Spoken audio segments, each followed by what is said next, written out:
El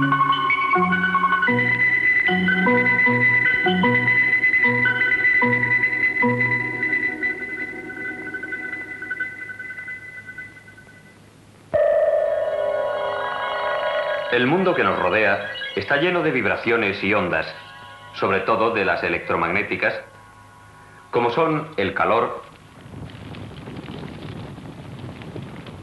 y la luz.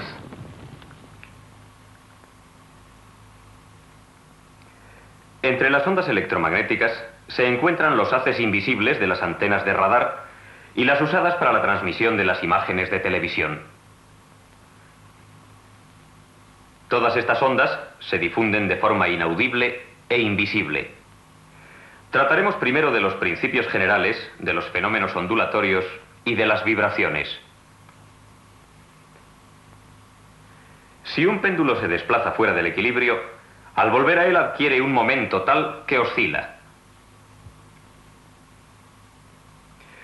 Cuando un péndulo se mueve una vez por segundo, se dice que su frecuencia es de 1 ciclo por segundo y se mantiene así hasta que finalmente se detiene el movimiento, debido sobre todo a pérdidas por fricción.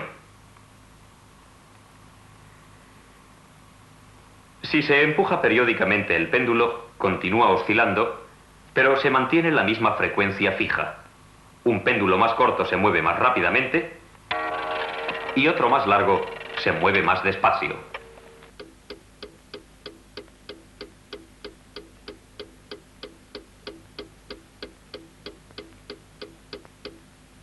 Otros objetos vibran con más rapidez.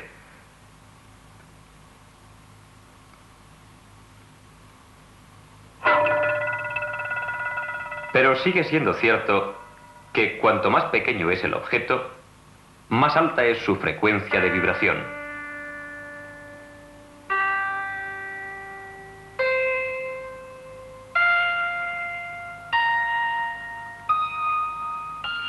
La razón de que podamos oír estas vibraciones es que el aire se pone en movimiento. Se producen ondas sonoras que se propagan a gran distancia.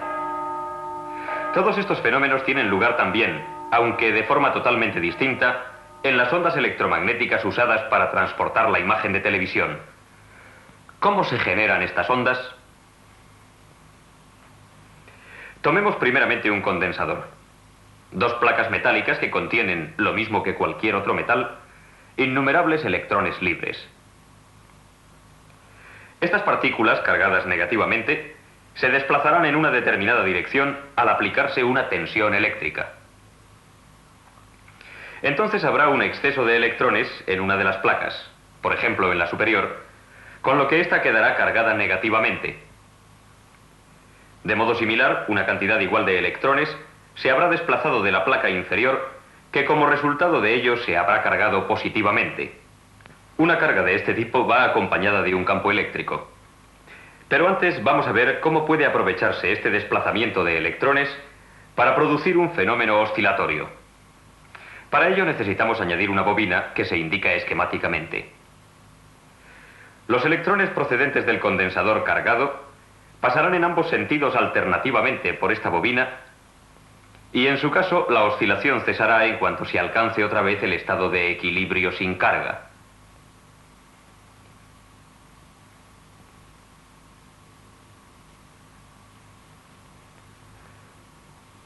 Así pues, hay una cierta similitud con el movimiento mecánico del péndulo, pero en este caso solo oscilan los electrones que hay en el conductor, en tanto que en el caso de las vibraciones mecánicas se mueve todo el objeto y se producen ondas sonoras.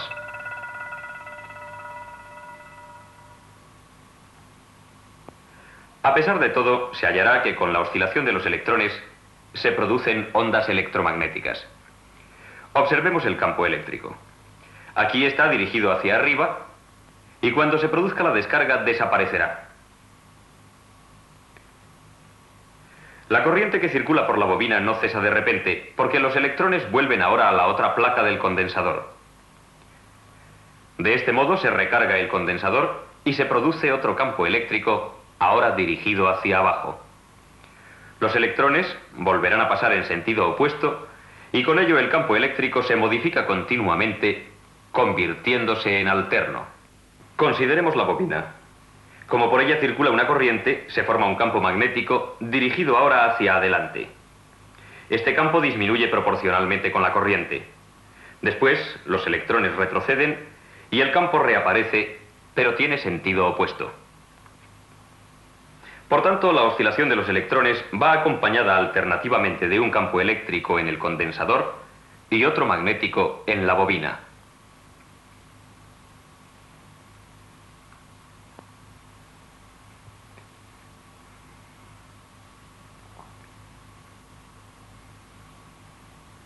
Ya hemos visto que la oscilación se amortigua y desaparece. Esto se debe en parte a la resistencia eléctrica del circuito. De todas formas, la oscilación se mantiene aportando energía al circuito. En la práctica, este aporte de energía puede asegurarse electrónicamente por medio de un circuito de válvula o transistor al que se conecta el circuito oscilante.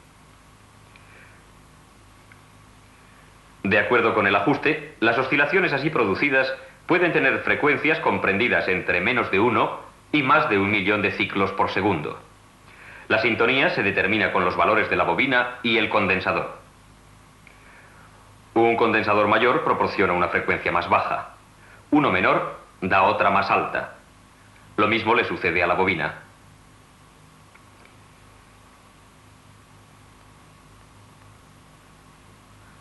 Los circuitos oscilantes empleados en televisión son muy pequeños, ya que se necesitan frecuencias del orden de los 100 millones de ciclos por segundo. He aquí representado simbólicamente un transmisor de televisión. Se trata de un oscilador capaz de producir ondas electromagnéticas muy fuertes. Estas ondas son radiadas por una antena emisora, que en esencia es otro tipo de circuito oscilante.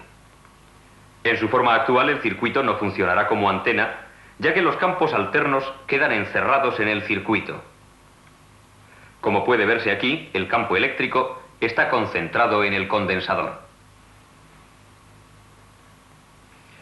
Pero si a este mismo circuito le damos la forma de una varilla, actuará como antena. De este modo, el campo eléctrico se expanderá indefinidamente, lo mismo que el campo magnético.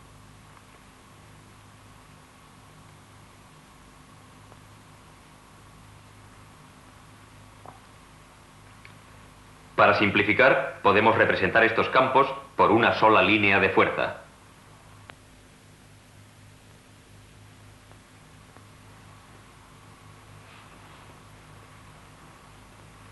El circuito oscilador en forma de varilla se llama dipolo. En primer lugar, hemos de observar que también en este caso se produce la alternación de los campos eléctrico y magnético, pero como los dos campos son puestos en movimiento rítmicamente desde el dipolo, se genera un fenómeno ondulatorio que se propaga por el espacio.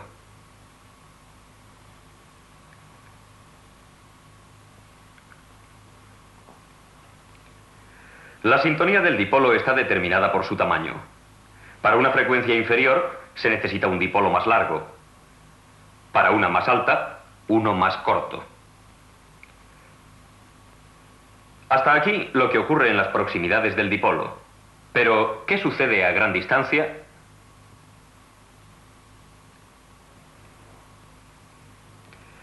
Consideremos en primer lugar el campo eléctrico en un punto arbitrario del espacio. Si la onda alcanza este punto, el campo eléctrico aumenta primero y luego disminuye.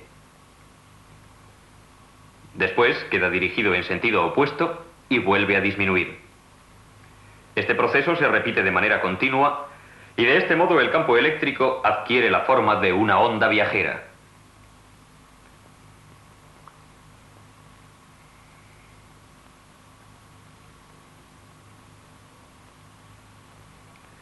Veamos ahora el campo magnético.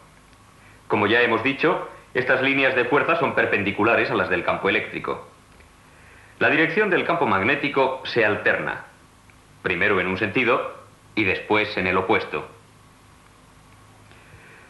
También en este caso se propaga una onda viajera. Por consiguiente, la onda completa electromagnética consta de una componente magnética y otra eléctrica que en el espacio alcanzarán sus máximos simultáneamente, en tanto que en el dipolo se suceden. Todas las ondas electromagnéticas constan de estos dos campos asociados y se propagan por el espacio con la velocidad de la luz.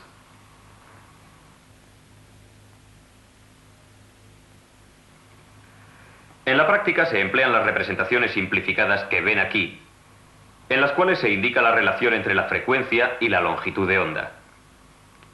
En una frecuencia inferior a esta, el campo se hace alterno con un ritmo más lento, con lo que resulta que la longitud de onda es mayor.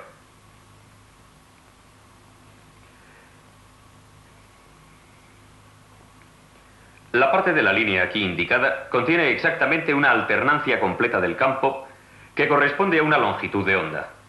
Si se duplica la frecuencia, la longitud de onda se reduce a la mitad. Por consiguiente, cada frecuencia determinada tiene su propia longitud de onda fija. A continuación examinaremos la recepción de estas ondas. Con este objeto se emplea una antena dipolo que, lo mismo que la de emisión, tiene que estar sintonizada a un cierto margen de frecuencias. También en este caso, para las frecuencias más altas, tiene que ser más corta y para las más bajas, más larga. ¿Qué es lo que ocurre, pues, en este dipolo? El campo alterno ejerce una fuerza sobre los electrones que se desplazan de acuerdo con ella. El campo magnético correspondiente aumenta más aún este efecto. Podemos decir que la onda electromagnética lleva los electrones del dipolo a la resonancia, lo que hace que se forme una corriente alterna que puede ser indicada por un instrumento de medida. La consecuencia es que se transmite energía sin materia alguna intermedia. A pesar de todo, esto solo se consigue si las antenas están correctamente colocadas. Cuando los dos dipolos son verticales, el campo eléctrico inducirá una corriente en la antena receptora. Pero si los dos quedan en posición perpendicular entre sí, no se recibirá nada. Las líneas de fuerza del campo eléctrico quedan entonces en ángulo recto con la antena receptora y como consecuencia el campo eléctrico no puede inducir ningún desplazamiento de electrones a menos que la antena receptora se encuentre en la misma dirección. Quedará claro, pues, que el dipolo receptor tiene que estar siempre en la misma dirección que el transmisor y paralelo a él. Para aumentar el efecto direccional de la antena receptora, suele añadírsele algunas varillas más cortas delante del dipolo y otra algo más larga detrás. Además, por razones de orden práctico, el dipolo en sí casi siempre tiene la forma de una varilla plegada sobre sí misma. También la antena emisora consta de varios dipolos diferentes. Para que se obtenga una radiación en todas direcciones, se colocan en ángulos rectos dos juegos de dipolos. Combinando varias de estas unidades puede concentrarse la radiación en el plano horizontal. Tal es la onda electromagnética que lleva a todas partes la imagen de televisión y que por esta causa se llama onda portadora de televisión. Veamos ahora cómo se transmite la imagen.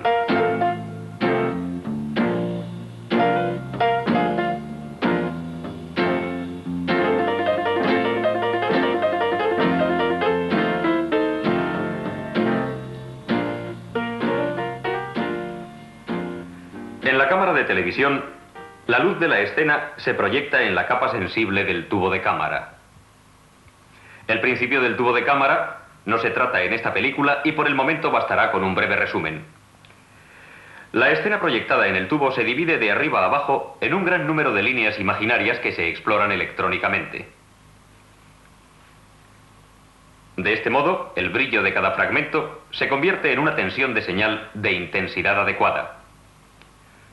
Como en la escena en total esto se efectúa muy rápidamente una vez tras otra, la cámara produce una tensión de señal ininterrumpida y constantemente variable. Tal es la señal de imagen de televisión radiada por el transmisor.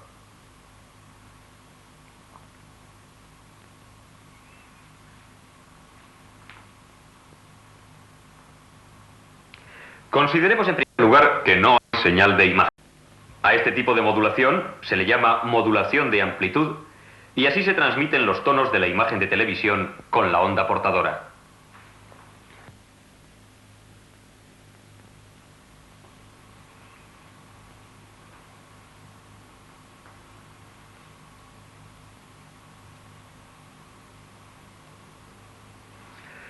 Ya sabemos lo que sucede en la antena receptora. En cada dipolo de la longitud correcta, la onda portadora pondrá en resonancia los electrones, resonancia que en este caso varía con la modulación de la onda portadora. Por último, en el televisor se vuelve a obtener la señal de imagen original.